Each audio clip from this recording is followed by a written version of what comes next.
vida tú me das.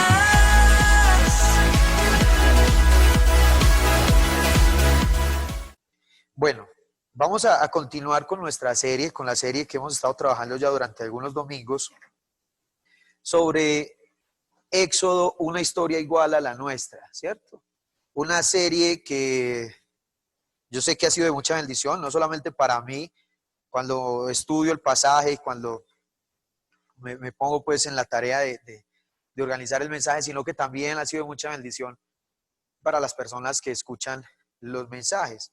No porque salga de mi boca, sino porque el Señor es grande en misericordia y nos ha provisto de una palabra eh, que es su inspiración, una palabra que contiene sus pensamientos, una palabra o parte de ellos, porque sus pensamientos son inalcanzables para nosotros, la totalidad de ellos, pero parte de sus pensamientos están ahí. Lo que el Señor ha querido revelarnos a nosotros está en esta escritura, lo que el Señor quiere que nosotros sepamos de Él está aquí.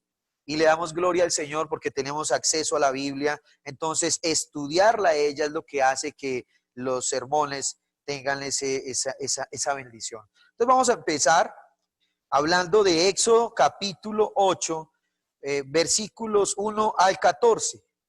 Cuando estaba durante estos días organizando el sermón, pues yo pensé que iba a poder enseñar desde el capítulo 1 hasta el capítulo 19, desde el versículo 1 hasta el versículo 19. Y yo dije, bueno, vamos a matar dos pájaros de un solo tiro, vamos a explicar en una sola enseñanza la plaga de las ranas y la plaga de los piojos. Pero no lo logré. Me parece que el contenido que hay en el capítulo 8, del versículo 1 al versículo 14, es suficiente para una enseñanza, de hecho incluso para dos. Entonces decidí hablar hoy solamente de la plaga de las ranas, pero bajo el título de la obstinación. Entonces vamos a hablar hoy de la obstinación. ¿Qué es la obstinación? ¿Sí? ¿Cómo este texto nos muestra qué es la obstinación? Y no solamente eso, sino también cómo está relacionado con nosotros esa palabrita obstinación. Entonces, según encuentro yo, ¿qué pasó? Según encuentro yo, la definición que nos da el diccionario que nos presenta Google, ahí cuando buscamos en el buscador una palabrita, aunque es una definición simple, por decirlo de alguna manera, no deja de ser real. Y esa definición que encontré en Google acerca de obstinación dice lo siguiente: mantenimiento excesivamente firme de una idea, intención u opinión generalmente poco acertada, sin tener en cuenta otra posibilidad. Entonces, quizá una definición simple, pero que al mismo tiempo es real, de obstinación, es la que acabo de leer. Y la voy a volver a leer para que nos quede en la mente. Dice, la obsesión es un mantenimiento excesivamente firme de una idea, intención u opinión generalmente poco acertada, sin tener en cuenta otra posibilidad. Y después de leer esta definición, yo creo que a la gran mayoría de antioqueños, aunque yo sé que no solo esto lo ven los antioqueños, muchas otras personas, pero a los antioqueños se nos viene a la mente la siguiente expresión, muy de nosotros o muy de la casa, por decirlo de alguna manera: más porfiado que la mujer de Garabato. Casi todo el mundo ha escuchado eso en Antioquia y es una expresión, se la decimos a alguien cuando esa persona es obstinada y terca. ¿Y por qué utilizamos esta expresión? Quizá pues vamos a conocer algunos por qué, de dónde salió esa frase. Y esa frase sale de una historia, obvio no es real, pero la historia de la mujer de Garabato. Y la historia dice que había un hombre albañil en un pueblo muy conocido, el cual todo el mundo le decía Garabato y todo el mundo lo conocía por Garabato. Garabato allí, Garabato allá, Garabato allí, Garabato allá. Pues Garabato se enamora y se casa y le suplica a su esposa que por favor no lo llame Garabato, que todo el mundo le llama Garabato en el pueblo y él no quiere que en su casa también le llaman Garabato, pero su esposa le dice Garabato. Garabato allí, Garabato allá, Garabato ven a hacer esto, Garabato ayúdame a aquello, Garabato, Garabato y Garabato. En fin, en algún momento de su matrimonio, ellos salen y cuando van de regreso hacia su casa, hay una gran tormenta y la mujer de Garabato cae como en un charco, como en una laguna, y se empieza a hundir y no sabe nadar. Y en medio de la desesperación, ella llama a Garabato y le dice: Garabato, por favor, ayúdame. Garabato, auxilio. Garabato, sálvame de esto. Y Garabato le dice: sí, yo te voy a rescatar solo si me llamas por mi nombre. No me digas Garabato. Pero ella sigue: Garabato, Garabato allí, Garabato, sácame de aquí, Garabato, sálvame. Y él le dice: te voy a sacar, pero si me dejas de decir Garabato. Y ella sigue obstinada: Garabato y Garabato, y se empieza a hundir y ya no se ve su rostro. Y ella saca su mano, ya después de estar un día tapada toda por el agua, su mano, saca su mano y le hace señas de Garabato. Es decir, incluso ahogándose le sigue llamando Garabato. Prefirió morirse que llamarlo por su nombre. Y esa es quizá una historia que es un poco caricaturesca, parece un chiste, pero eso nos ilustra la obstinación de las personas. Y cuando nosotros escuchamos la historia de la mujer de Garabato y escuchamos la frase: este es más porfiado que la mujer de Garabato, y leemos la historia de Faraón, pues nosotros identificamos que existe un fuerte vínculo entre estos dos personajes. Y al mismo tiempo también creo yo que eso quiere decir que existe una fuerte relación entre la mujer de Garabato y nosotros, ya que nosotros los hombres persistimos en nuestra fuerte terquedad de ser desobedientes a Dios. Ahora, ¿será, vuelvo y pregunto, que por naturaleza el hombre es como la mujer de Garabato? ¿Será que tú y yo por naturaleza somos como la mujer de Garabato? Vamos a leer Éxodo capítulo 8, del 1 al 14, y vamos a darnos cuenta si somos así de porfiados, así de obstinados. Éxodo 8, 1 al 14 dice: entonces Jehová dijo a Moisés: entra a la presencia de Faraón y dile: Jehová ha dicho así, deja ir a mi pueblo para que me sirva, porque si no lo dejas partir, yo castigaré con ranas todos tus territorios. El río criará ranas, las cuales subirán y entrarán en tu casa, en la habitación donde duermes y sobre tu cama, en las casas de tus siervos, en tu pueblo, en tus hornos y en tus artesas.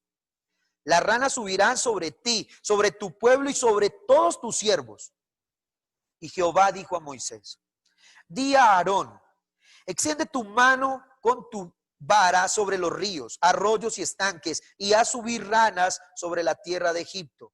Entonces Aarón extendió su mano sobre las aguas de Egipto, y subieron ranas que cubrieron la tierra de Egipto.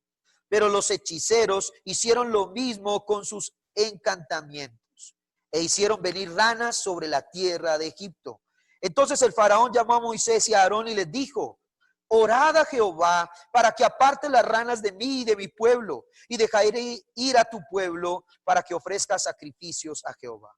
Respondió Moisés al faraón: dígnate indicarme cuándo debo orar por ti, por tus siervos y por tu pueblo, para que las ranas se aparten de ti y de tus casas y queden solamente en el río. Mañana, respondió Faraón. Moisés le dijo entonces: se hará conforme a tu palabra, para que conozcas que no hay como Jehová nuestro Dios.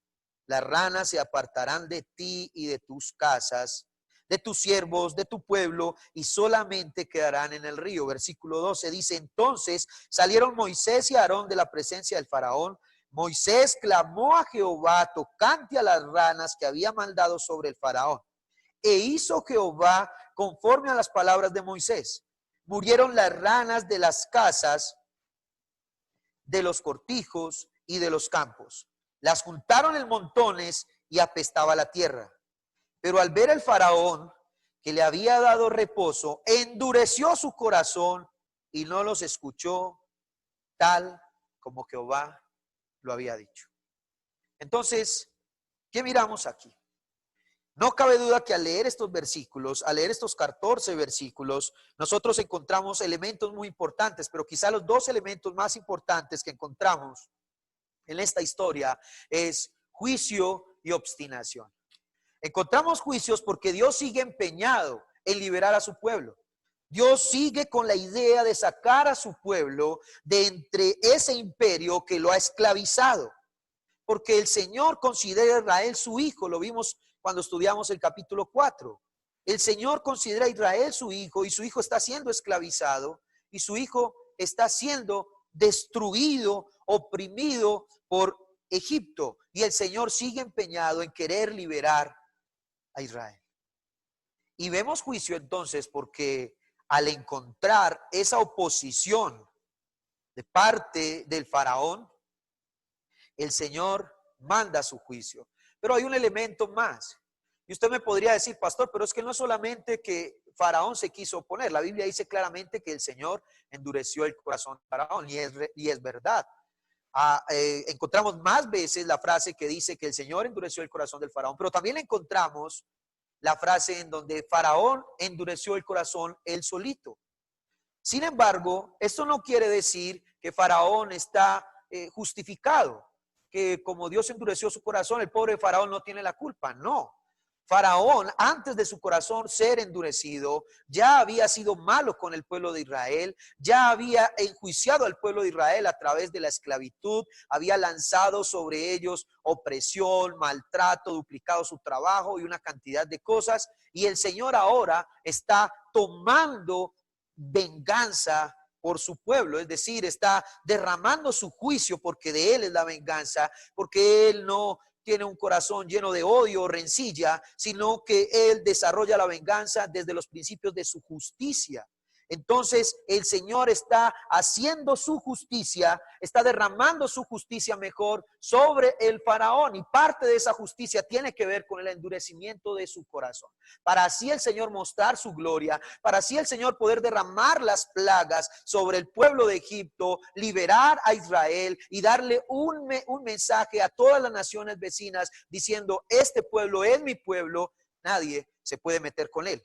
Mire lo que le pasó a Egipto, se metió con él y mire, y de hecho, cuando usted lee historias más adelante, por ejemplo, la historia de los muros de Jericó, eso es lo que dice Rahab la ramera. Dice, han llegado noticias de lo devastador que es el Dios de Israel, de cómo Dios los protege y de cómo los libró incluso de las manos del hombre más poderoso del mundo antiguo en ese momento, que era Faraón. Entonces, también vemos allí obstinación. Porque Faraón también sigue empeñado, pero no empeñado en hacer la voluntad de Dios, todo lo contrario. Sigue empeñado en desconocer a Dios, sigue empeñado en mantenerse en su terquedad y en no darle libertad a Israel. Observemos entonces lo que el texto nos va a mostrar paso a paso. Y vamos a ir identificando esa relación que hay entre la historia del Éxodo y nuestra historia. Y el primer punto, y vamos a ver muchos puntos hoy, pero lo vamos a hacer rápido, porque quise como desglosar lo que los versículos nos van diciendo. El primer punto es: imperativo no usa súplica. Es decir, en el versículo 1 encontramos conexión con esto que yo acabo de decir. Es un imperativo, no es una súplica. Imperativo, no una súplica. Dios no usa la súplica. Cuando leemos el versículo 1 dice: entonces Jehová dijo a Moisés: entra a la presencia de Faraón y dile: Jehová te ha dicho así, deja ir a mi pueblo para que me sirva. Y cualquiera podría pensar desde una lectura totalmente descontextualizada que Dios le está pidiendo el favor, rogando, suplicando a Faraón, y eso es totalmente lo contrario a lo que está pasando. Lo que encontramos ahí es un imperativo. El Señor está diciendo en forma de orden, de mandato al Faraón: deja ir a mi pueblo. El Señor ha ordenado al Faraón que Israel sea liberado una vez más. No es la primera vez que esto aparece, ¿sí? Faraón ya vio una pequeña muestra del gigantesco poder de Dios con lo que acabó de pasar en el capítulo 7 con el río Nilo lleno de sangre, convirtiendo sus aguas en sangre, el hedor, los peces muertos, la gente sin nada que beber. Después de esa batalla ganada, el Señor le está diciendo a Faraón: deja ir a mi pueblo, no quiero negociar contigo. Simplemente deja ir a mi pueblo. Dios está mostrando su superioridad y le exige a Faraón la liberación de Israel. Y cuando nosotros seguimos analizando en ese mismo versículo en donde Dios habla con autoridad, el Señor llama a Israel mi pueblo, mío, mi propiedad, para que me sirva. El Señor le está dando un mensaje a Faraón diciéndole: este es mi pueblo, no es tu pueblo. Estos son mis hijos, no son tus hijos. Y ellos van a ir a servirme a mí, no a ti. No pueden seguir sirviéndote a ti porque ellos están diseñados, escogidos, elegidos para servirme a mí. Es lo que el Señor le está diciendo a Faraón. Y no se lo está pidiendo, no se lo está rogando, se lo está ordenando. Por eso el punto número 1 es imperativo, no una súplica. Dios usa un imperativo, no usa una súplica para dirigirse a Faraón. Dios le está diciendo a Faraón: óyeme, Faraón, yo soy superior, deja ir a mi pueblo. Y ahí es donde vemos el punto número 2, o si no. Punto número 2, o si no, versículo 2 al 5. Dice: porque si no lo dejas partir, yo castigaré con ranas todos tus territorios.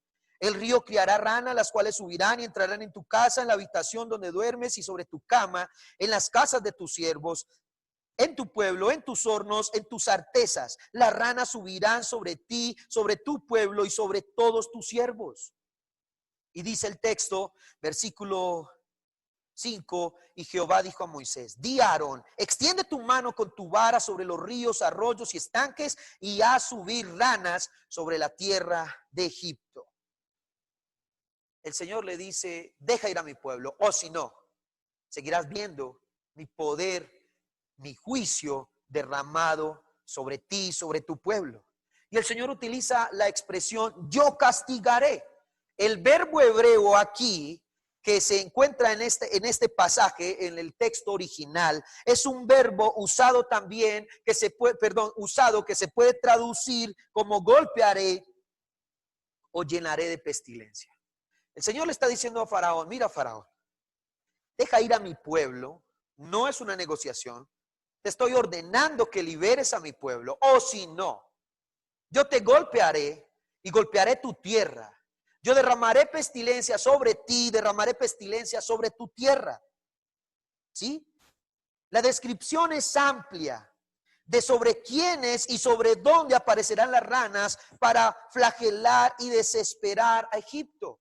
El Señor no dice solamente subirán ranas, no, Él dice ampliamente, Él dice que se verán en las casas, se verán en las habitaciones donde duermes, sobre tu cama incluso, hasta en los rincones donde tú piensas, o los lugares mejor, donde tú piensas que estás seguro, ahí en tu habitación, donde puedes cerrar tu puerta. El Señor está diciendo: hasta allá llegarán las ranas, es decir, estarán totalmente llenos de este fastidio.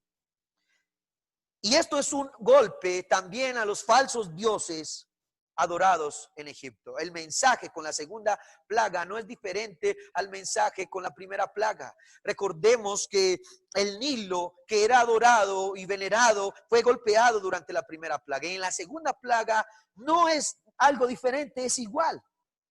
El Señor le está diciendo a Faraón: yo castigaré tu tierra, yo golpearé tu tierra, yo llenaré tu tierra de pestilencia, porque tú te has obstinado en mi contra. Pero ese golpe también va en contra de la idolatría. Y la idolatría va en contra, este golpe también va a ir en contra de esos falsos dioses que tú, el minúsculo y falso Dios Faraón, adoras. Porque es un Dios entre comillas y con D minúscula, obviamente, un falso Dios, porque eso era lo que él creía que era. Ahora, los egipcios veneraban las ranas porque para ellos eran un símbolo de fertilidad. Cuando el Nilo bajaba, porque el Nilo tiene una subienda, ¿cierto? Sube y llena mucho territorio de Egipto, pero cuando el Nilo baja de nuevo, todo ese territorio que fue cubierto por agua, entonces se convierte en un territorio fértil, pasa de la esterilidad a la fertilidad. Por eso ellos pensaban que el Nilo tenía poderes divinos. Y cuando eso pasaba, cuando el Nilo empezaba a bajar, las ranas empezaban a aparecer y empezaban a croar. Y cuando ellos escuchaban el croar de las ranas, la gente se alegraba y adoraba a las ranas. De hecho, tenían amuletos de las ranas porque ellos consideraban que las ranas eran señal de la fertilidad. Es decir, ahora la tierra empezó a fructificar de nuevo. Por eso las adoraban. Y no solamente eso. La diosa de la fertilidad, llamada Ek, era una diosa que se simbolizaba a través de la rana. La rana representaba a la diosa Ek. Su cara era la cara de una rana. Y la gente la adoraba. Y la gente pensaba que si habían ranas, había mucha bendición, había fructificación, habían cultivos. Pero el Señor ahora está usando esas adoradas ranas, está usando esto que ellos consideraban unos ídolos para causarles molestias y desesperación.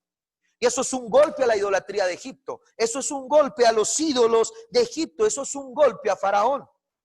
Ahora, algo que nos enseñan las ranas, además de que Dios está usando los ídolos para traer desesperación, es que Dios está ridiculizando a los falsos dioses. Y no solamente eso, sino que Dios está demostrándole a todo el pueblo que esos falsos dioses no tienen comparación con Él, porque Él es el creador de todo.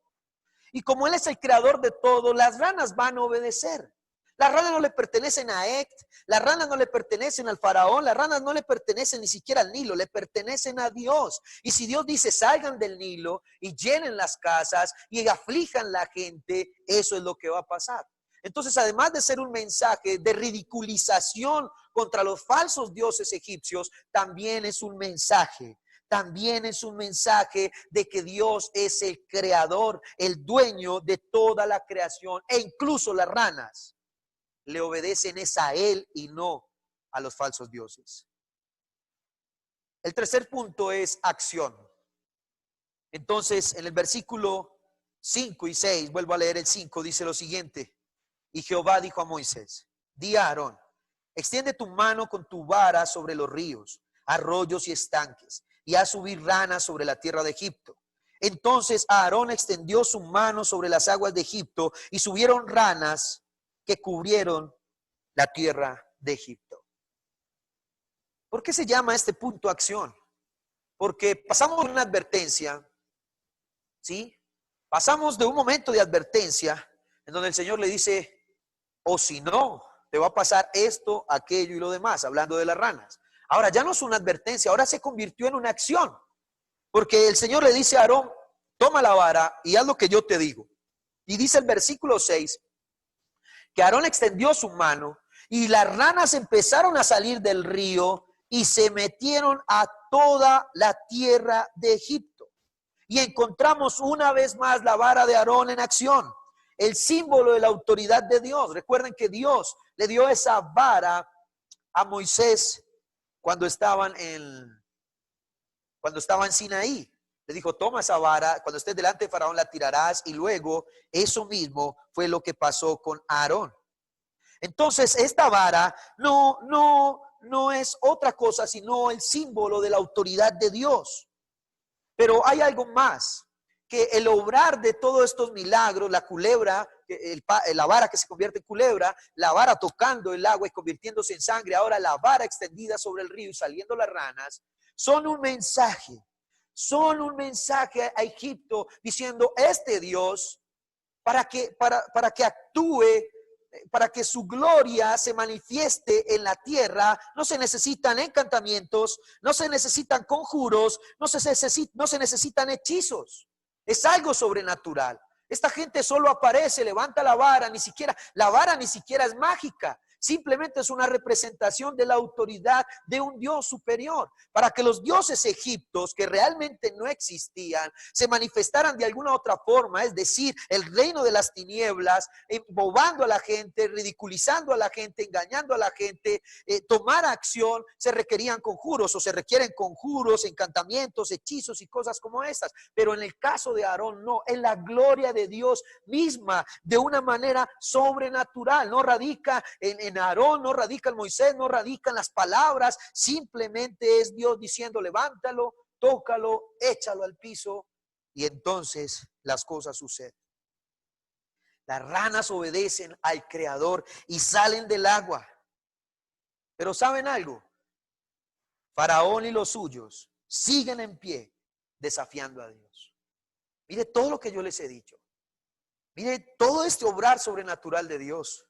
Pero Faraón y los suyos siguen en pie desafiando a Dios. Ahora, yo le hago una pregunta a ustedes que me escuchan en este momento a través de Facebook, de Zoom, o están en Instagram viendo esta enseñanza. Yo les hago una pregunta. ¿Ha conocido usted gente así? Así obstinada, gente que a pesar de ver el juicio, la gloria y los milagros de Dios, siguen desafiando a Dios. Si no los ha visto, yo creo que para que eso tenga solución, a veces solo es cuestión de pararse frente al espejo. Solo es cuestión de pararse frente al espejo y entonces así vas a conocer a alguien que quizá vive desafiando la voluntad de Dios. Porque eso somos nosotros por naturaleza. Personas que desafían la voluntad de Dios. Por eso necesitamos refugiarnos en Él y obedecerle, porque esta carne se quiere levantar constantemente a desafiar la voluntad de Dios. Y Dios dice, ve por allí, tú quieres ir por allá. E incluso Dios te manda a hacer algo y tú te excusas detrás de la oración para no obedecer la voluntad de Dios. No te estoy diciendo que orar sea malo, sino que a veces utilizamos la misma oración, que es una herramienta para nosotros adjuntarnos a la voluntad de Dios. A veces la utilizamos como un pretexto para desobedecer a Dios. A mí siempre me ha causado curiosidad. Jesucristo en Juan capítulo 17 ora al Padre por la unidad de sus hijos, por la unidad de sus discípulos. Y dice al Padre que nosotros tenemos que estar tan unidos para que el mundo, al vernos unidos, adorando al Señor y predicando el Evangelio, crean que el Señor, que el Padre envió a Jesucristo y que somos discípulos reales de Él. Y a veces, cuando hablamos de unidad entre las iglesias de sana doctrina que predican el Evangelio de Jesucristo, encontramos la extraña excusa de, no sé, pastor, si me voy a juntar contigo en esta reunión o si es correcto orar con... Es que a veces no estamos hablando de unidad para hacer un mega evento. A veces no estamos hablando de unidad para llevar a los jóvenes a un campamento. No, a veces solo hablamos de unidad para orar. Y me parece tan raro que siendo hijos del mismo Padre y nos convocamos a orar, encuentra uno la excusa de otros pastores que dicen, no, todavía no voy a atender al llamado de la oración por este pueblo o en unidad, porque primero voy a orar a ver qué me dice el Señor. Pues, ¿qué te va a decir el Señor? Lo que dice en la Escritura, que nos debemos unir entre hermanos, no podemos ser un pueblo desunido. Ese es solo un ejemplo para que veamos que a veces utilizamos la oración para desafiar la voluntad de Dios. No es el uso correcto de ella. La oración es una hermosa herramienta y es una hermosa disciplina espiritual, pero no está hecha para desafiar la voluntad de Dios. Ahora, ¿tú crees que necesitas ser libre de la obstinación? ¿Tú crees que necesitas ser libre de ese deseo imparable de desafiar a Dios? Yo creo que sí. Yo creo que yo necesito ser libre de eso. Y lo cuarto que vemos en esta enseñanza es imitación sin solución. Vemos a un Dios que da una orden, ¿sí o no? Vemos a un Dios que da una orden, luego ese mismo Dios da una advertencia y luego ese mismo Dios toma una acción. Pero estas personas obsesionadas con pelear contra Dios imitan sin solución. Versículo 7 dice lo siguiente: pero los hechiceros hicieron lo mismo con sus encantamientos e hicieron venir ranas sobre la tierra de Egipto. Vuelvo y lo leo, dice, pero los hechiceros hicieron lo mismo con sus encantamientos e hicieron venir ranas sobre la tierra de Egipto. Mire, hermanos y amigos, las personas que nos escuchan, los miembros de nuestra iglesia y los que no son miembros de esta iglesia, son miembros de otra iglesia, como sea, los que están escuchando este sermón, Cuando uno lee esto, a veces no se percata de identificar la terrible obstinación de estas personas. Es como la mujer del garabato, ya con el agua en el cuello y siguen obstinados contra Dios. Tienen el agua en el cuello, están llenos, acaban de pasar de una crisis con el río Nilo, vuelto nada, lleno de sangre. Ahora están llenos de ranas, pero siguen utilizando la oscuridad. Con hechizos y encantamientos logran que ranas aparezcan sobre Egipto. La pregunta es, ¿eso será la solución? ¿Esa era la solución que necesitaba Egipto en ese momento? ¿Será que Egipto, lleno de ranas, necesitaba más ranas? Están tan obsesionados o estaban tan obsesionados contra Dios que por querer demostrar que supuestamente Jehová no era superior a sus dioses y a Faraón, han traído más juicio sobre su tierra. La obstinación les funcionó como un boomerang. Lanzaron sus hechizos y lo que hicieron fue que sus hechizos se vinieran en su contra. Hicieron hechizos para querer supuestamente disminuir a Dios, el que no puede ser disminuido, inmutable, grande y todopoderoso. Quisieron disminuirlo y lo que hicieron fue traer más juicio sobre su tierra. Claro, lograron que hubieran más ranas, pero no las exterminaron, no las sacaron. La obstinación en contra de Dios vela los ojos, cierra los ojos, no trae ninguna solución. Por el contrario, nos hunde más. Entre más y más obsesionados estemos de llevarle la contraria a Dios, más nos vamos a hundir, menos solución vamos a encontrar. Estos sacerdotes imitan lo que los hombres de Dios han hecho, no por sus fuerzas, sino por la gracia y la soberanía de Dios. Pero en vez de traer paz y alivio a su tierra, han traído más sufrimiento. Y es lo mismo que pasa cuando nos mantenemos firmes en una obstinación, en una terquedad en contra de Dios y su voluntad. Eso no trae alivio, eso trae más destrucción, trae más sufrimiento, trae más flagelo e incomodidad. Número 5, imploración. Vuelvo y repito, siempre me gusta hacer el ejercicio de ir desde el principio e ir avanzando. Nuestro Dios da una orden, luego da una advertencia, luego toma acción. Luego vemos a la gente tratando de imitar su acción, pero no traen solución, sino que hacen que las cosas sean peor. Y ahorita encontramos la imploración, la súplica, el ruego en el versículo 8. Dice, entonces el faraón llamó a Moisés y a Aarón y les dijo, orad a Jehová para que aparte las ranas de mí y de mi pueblo, y deje ir a tu pueblo, y dejaré ir a tu pueblo para que ofrezca sacrificios a Jehová. Dice Faraón, orad a Jehová. Pero cuando nosotros analizamos las palabras de Faraón, nosotros identificamos que por la desesperación, Faraón no tiene una actitud real de humildad. Y por el contexto también lo identificamos. Faraón lo que tiene en este momento es un deseo de negociar con Dios. Ok, quítame esto y entonces yo dejaré ir a tu pueblo. La expresión orada a Jehová no puede ser vista como la acción de reconocimiento de la superioridad de Dios, sino más bien como un deseo de negociar la libertad de Israel. Este hombre no podemos creer que porque dijo orad a Jehová, entonces ya estaba totalmente arrepentido. Lo que el texto y el contexto nos está mostrando es que este hombre deseaba solamente negociar, no rendirse ante los pies del Dios superior. A veces las personas actuamos de la misma manera. Ignoramos la grandeza de Dios, ignoramos las órdenes de Dios y cuando nos vemos enredados en las circunstancias que arroja esa ignorancia, entonces allí sí buscamos a Dios. Nos levantamos todo el tiempo negando a Dios, peleando contra Dios, difamando a Dios, difamando la iglesia. Pero cuando nos vemos enredados en las consecuencias de tal ignorancia, ahí sí queremos buscar a Dios. Ahora, ¿eso está mal? No. Pero está mal si lo hacemos con la actitud de Faraón.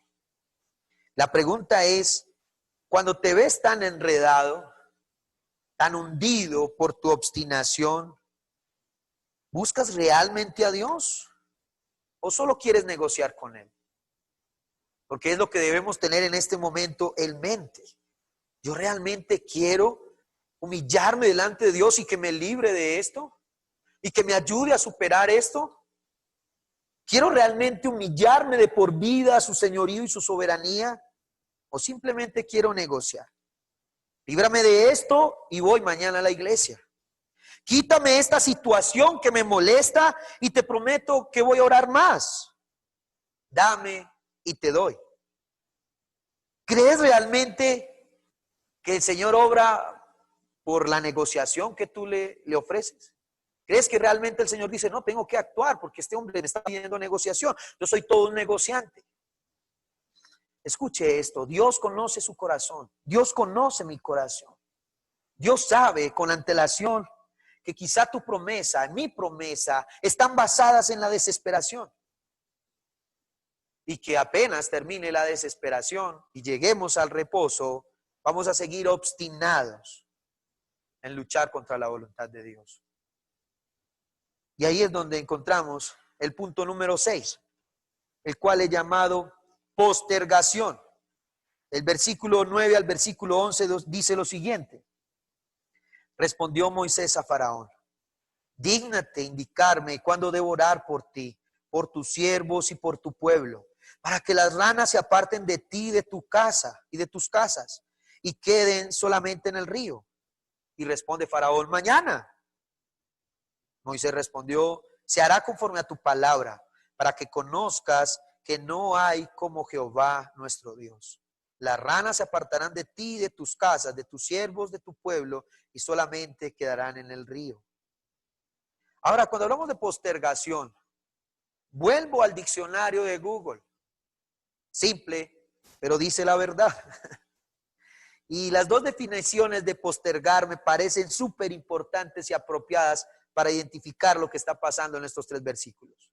La primera definición es, postergar es dejar una cosa para hacerla después de otra que se tenía previsto realizar.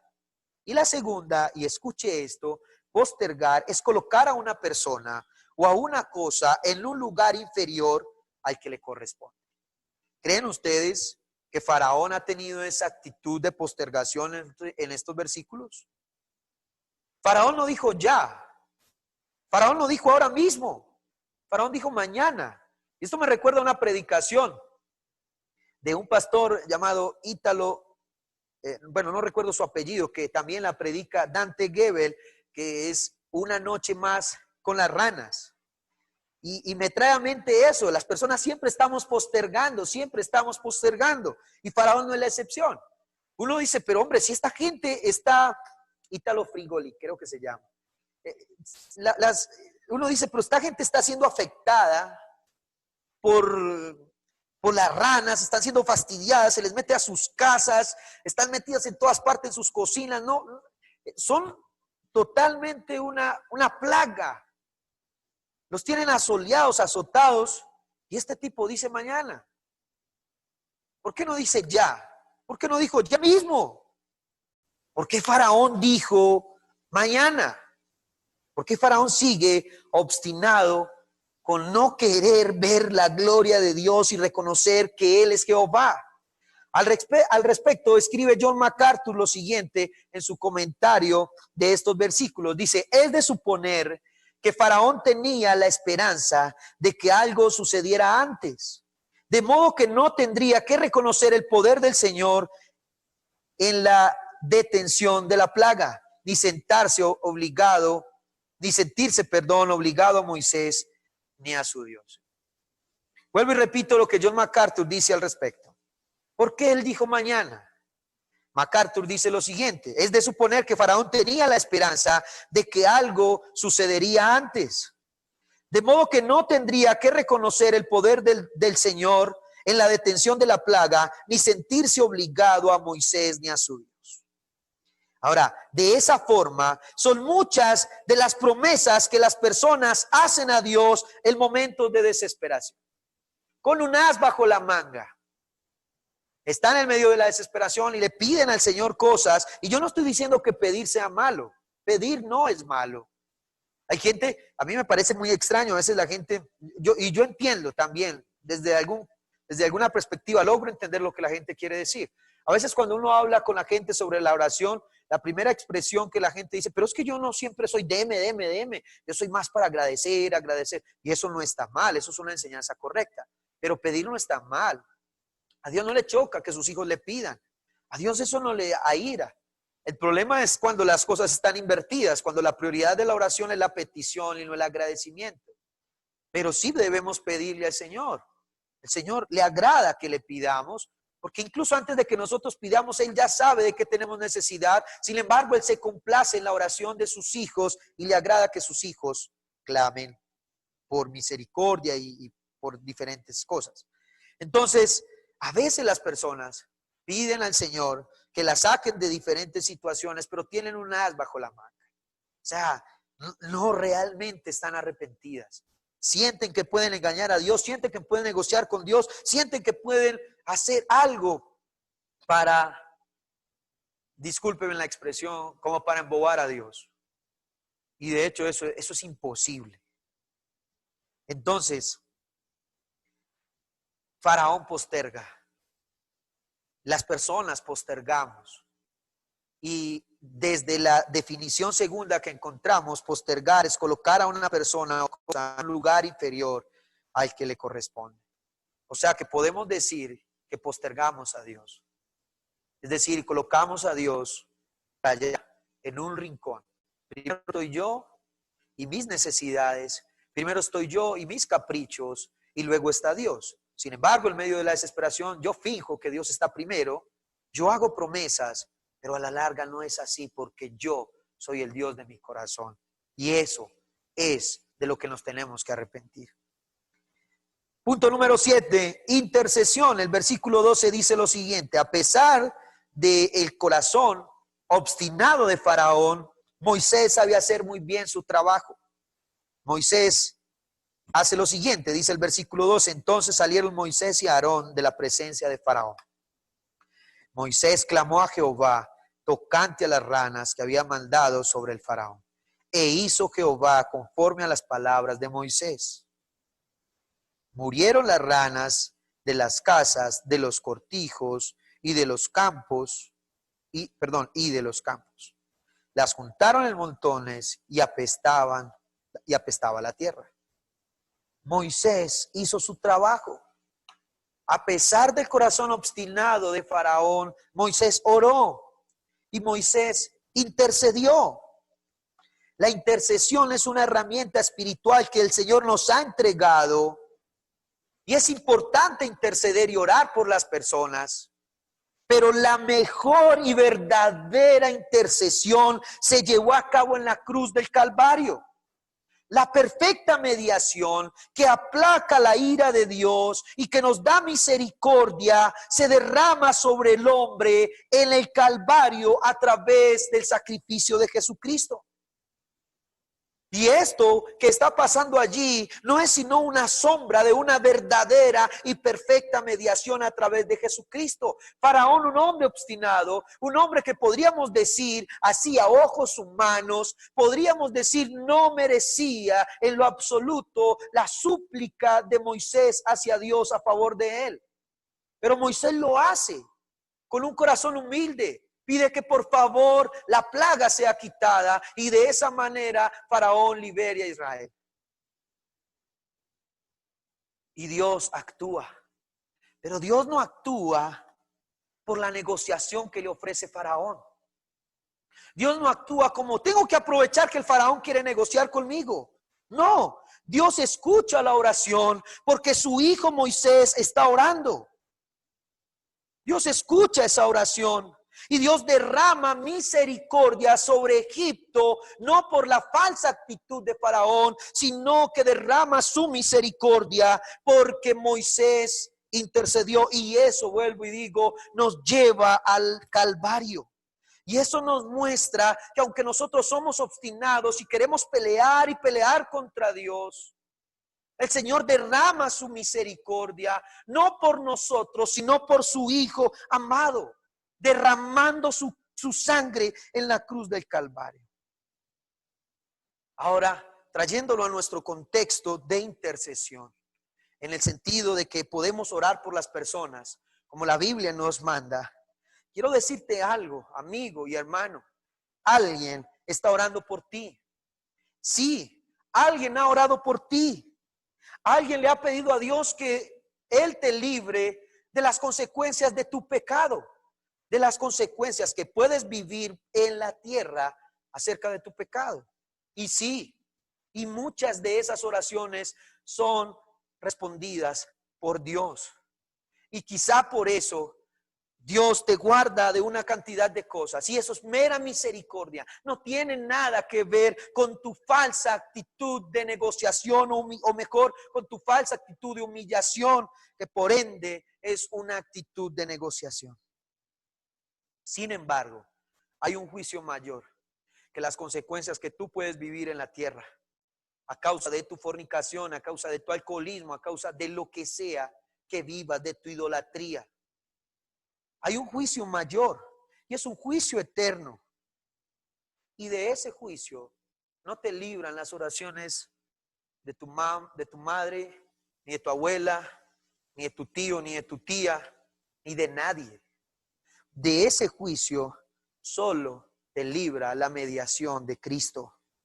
La muerte de Cristo en la cruz del Calvario es la acción correcta para librarte del infierno, para librarte del verdadero y mayor juicio.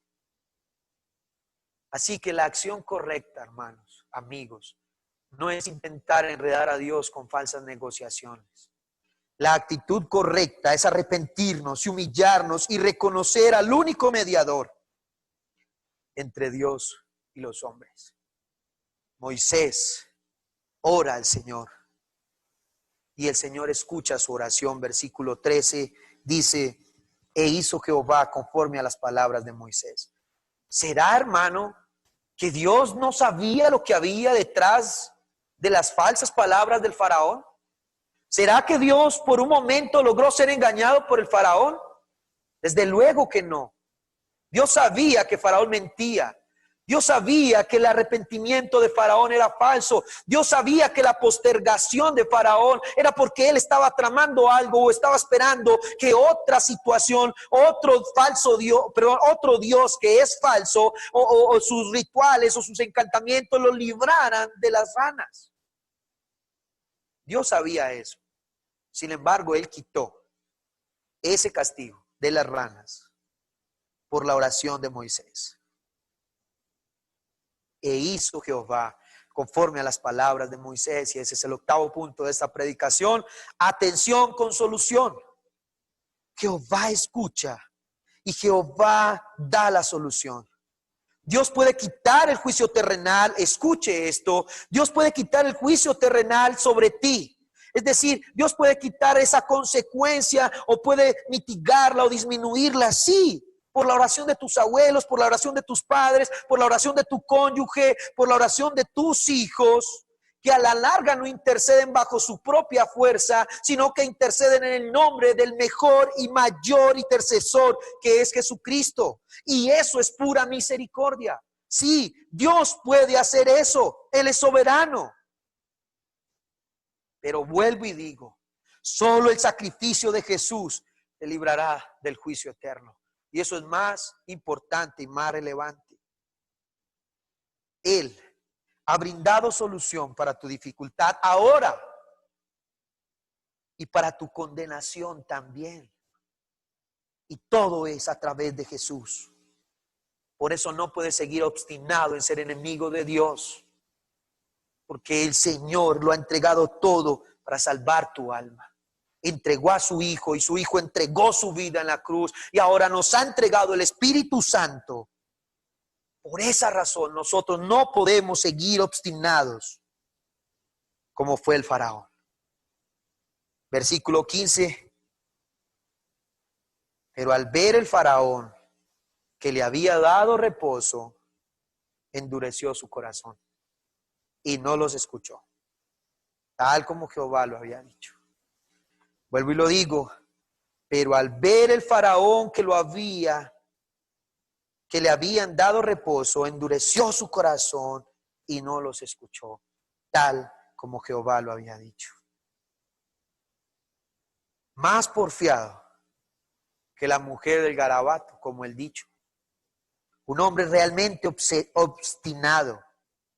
Cuando alguien tiene a Dios por poco, escúcheme, hermano, cuando alguien tiene a Dios por poco y obtiene entonces reposo, endurece de nuevo su corazón y continúa obstinado y ciego, batallando contra Dios. Por eso la invitación es es la siguiente.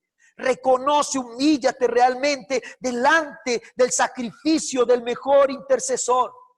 Y valora también las oraciones de aquellos que oran por ti, que doblan rodilla por ti para que el Señor te libre e incluso para que el Señor toque tu corazón y tú creas en Él y seas librado del infierno. Valora eso, atesora eso en tu corazón. Pero no sigas creyendo que puedes enredar a la gente. No sigas creyendo, peor aún, que puedes estar enredando continuamente a Dios.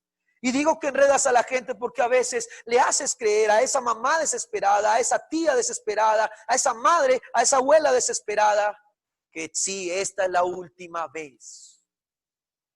Si Dios me libra de esto, mañana voy con usted a la iglesia. Puedes engañar a la gente, entre comillas, pero no debería ser así.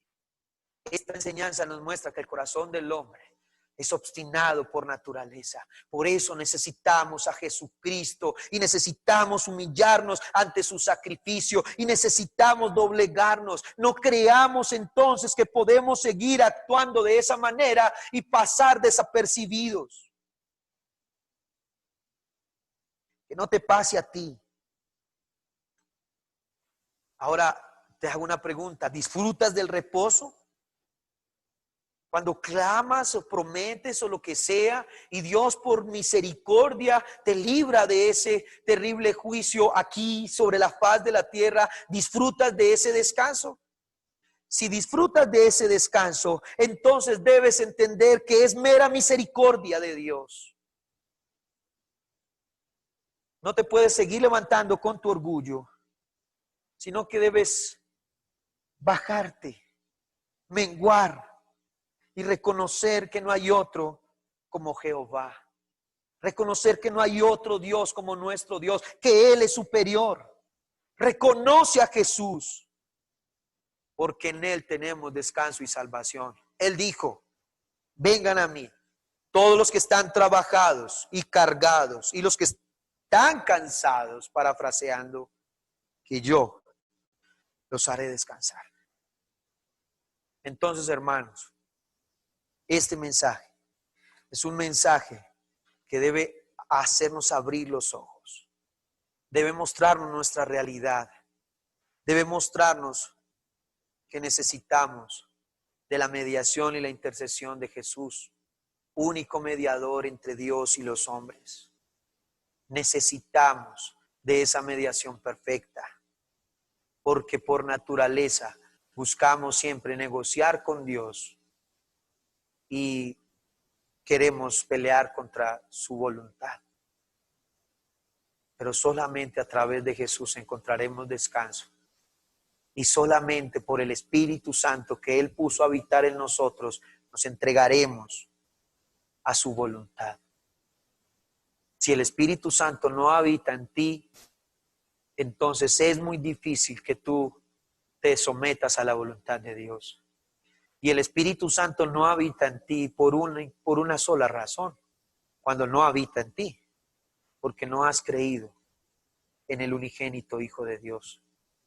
Porque cuando crees y eres regenerado por gracia y misericordia de Dios, entonces el Espíritu Santo habita dentro de ti como un sello de que le perteneces ahorita a Dios y no a esa naturaleza caída que te hace ser obstinado, con Dios. Y sí, obsesionado por batallar con Él. Entonces, ¿qué tal si oramos y le pedimos al Señor que nos cobije con su gracia y su misericordia? ¿Qué tal si oramos y le decimos, Señor, no te voy a postergar más? Este es tu lugar. Este es tu lugar. Señor, te damos gracias. Gracias por tu amor, Señor. Gracias por tu amor.